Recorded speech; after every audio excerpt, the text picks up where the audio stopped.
आदेश जय श्री महाकाल। अहम ब्रह्मास्मि। बहुत सारे लोग इस शब्द का संबोधन करते हैं। बहुत सारे ज्ञानी इस शब्द को बार बार दोहराते हैं। वो बार बार कहते हैं अहम ब्रह्मास्मि। परंतु क्या इस शब्द का गूढ़ रहस्य उन सभी को ज्ञात है? क्या वो सभी जानते हैं? जो कहते हैं अहम ब्रह्मास्मि, अहम ब्रह्मास्मि कहने वाले मनुष्य क्या इसका अर्थ जानते हैं?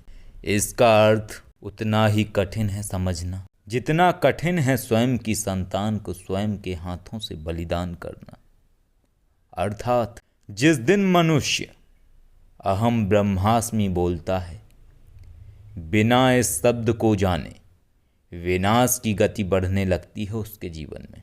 अहम ब्रह्मास्मि में वह अवस्था है जो मनुष्य स्वयं ही स्वयं का अंत करके स्वयं ही स्वयं के अस्तित्व को मिटाकर पानी की छोटी बूंद को सागर में मिला देता है। इस अवस्था को समझना इतना सहज नहीं है।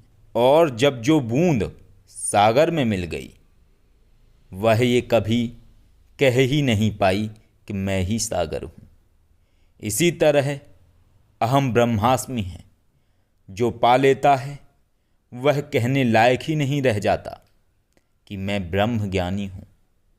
अहम ब्रह्मास्मि जो ब्रह्म को स्वयं के अंदर स्फुटित कर ब्रह्मास्मि का रहस्य समझ गया, वह कभी नहीं कह पाता अहम ब्रह्मास्मि।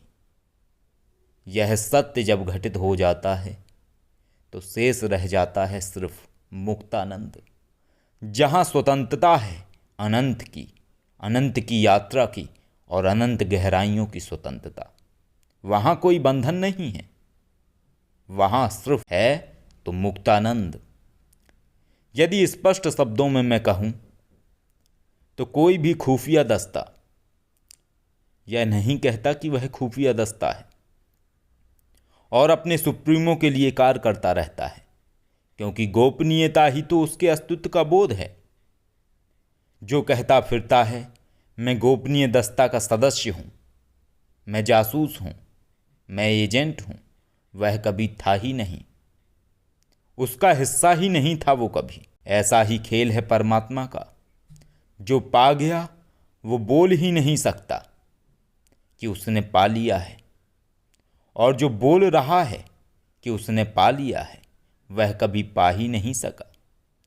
ऐसे ही हैं कुछ और मनुष्य जिनका स्वभाव बड़ा ही विचित्र होता है, जो समुंदर के पास खड़े होकर कहते हैं क्या तुम पानी हो?